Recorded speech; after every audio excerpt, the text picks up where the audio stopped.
So this morning I wanted to talk a bit about spark plugs and these small engines when you convert them to propane or natural gas.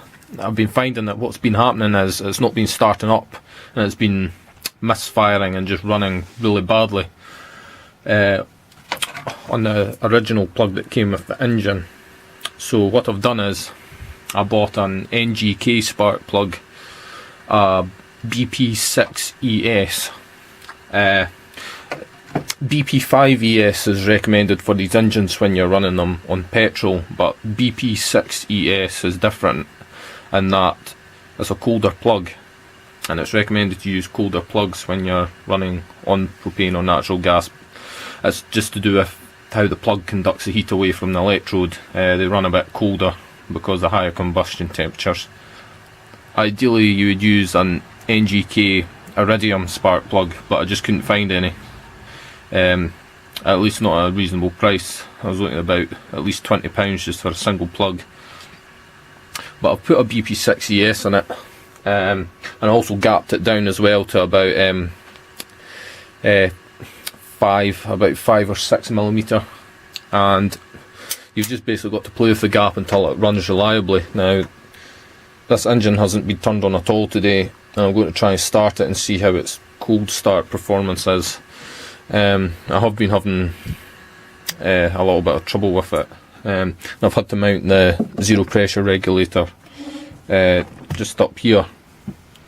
It's just on a bracket and it's just sitting flat because if it tends to work a bit, it tends to be a bit iffy if you're mounting it in any other orientation. We'll switch the fuel on and try and start this. We've got the grid tie inverter there to provide a bit of load.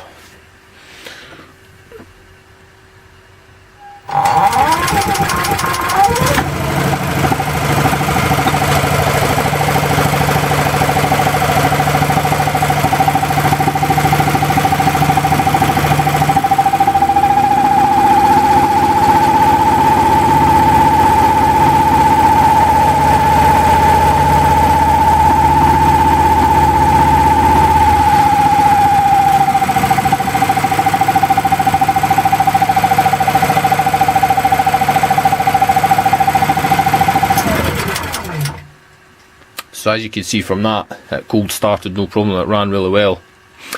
What I found was as soon as I put the new spark plug in, it ran really well until the spark plug started to get really hot, until the engine got up to temperature and it just started running like rubbish, and then it just wouldn't start again. I find it really strange. I don't know why it would behave like that, but that's what happened. And when I gapped it down a bit and played about with the fuel air mixtures a little bit, it ran fine. One other thing I'll mention is regarding the choke. I think I didn't explain something correctly in my last video, but it usually runs with the choke almost totally on. You can sometimes get away with taking the choke off just a little bit, but if you take the choke off too much, it just won't run at all. But I'll show you that, what the effects of playing about with the choke are.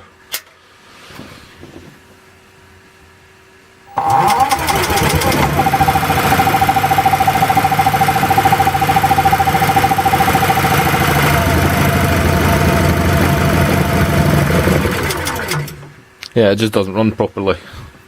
But on petrol, it would run with the choke all the way off. So I'll try and start it up again and show you that you can actually take the choke off a fair bit when it's running under quite a bit of load.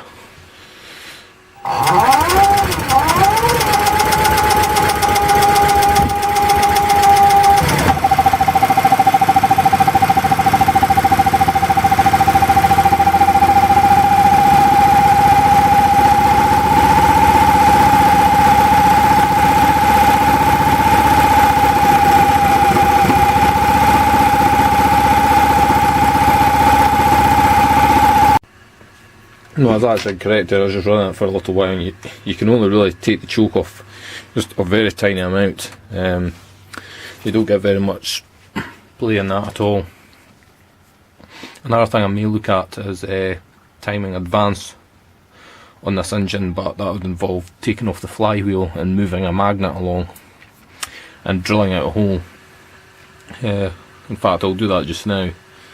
But spark plug issue sorted. I would have preferred an iridium spark plug, but I don't think it's worth the extra expenditure at the moment. So all you do is just take out the bolts on the front and then just unpop this switch here.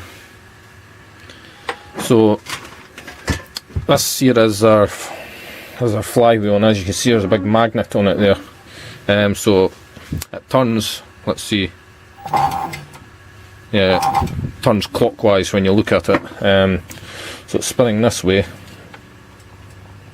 and what would need to happen to perform a timing advance is this magnet would have to be removed, and it's held in place with a screw, so I need to just make the hole slotted so I can just shift this magnet along a small amount. I don't know how much I would have to shift it exactly. That's the only thing.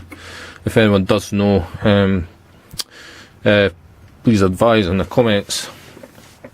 But you could just move that forward and that would advance the timing due to just the different way that propane burns.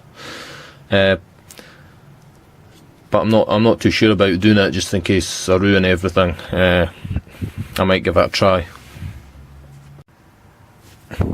I did try to remove it the other day there, and the screw was just not budging, and it's like it's been epoxied on. So what I'd have to do is take this plastic fan off and take off the flywheel bolt. I'd have to heat the flywheel up just to sort of soften that epoxy so I could get that screw out. But with regards to advancing timing, I don't think I'm going to do that because it seems to run okay as it is now. And by the looks of the position of that magnet, the timing may have already been advanced just slightly, because advancing the timing does give these small engines a bit more power. Because it already does look slightly more over to this side, but I really don't think it's a good idea to play with it if it does work as it is. Because if I soften the epoxy and take this off, I start playing about with it, then it might not stay on the flywheel securely anymore.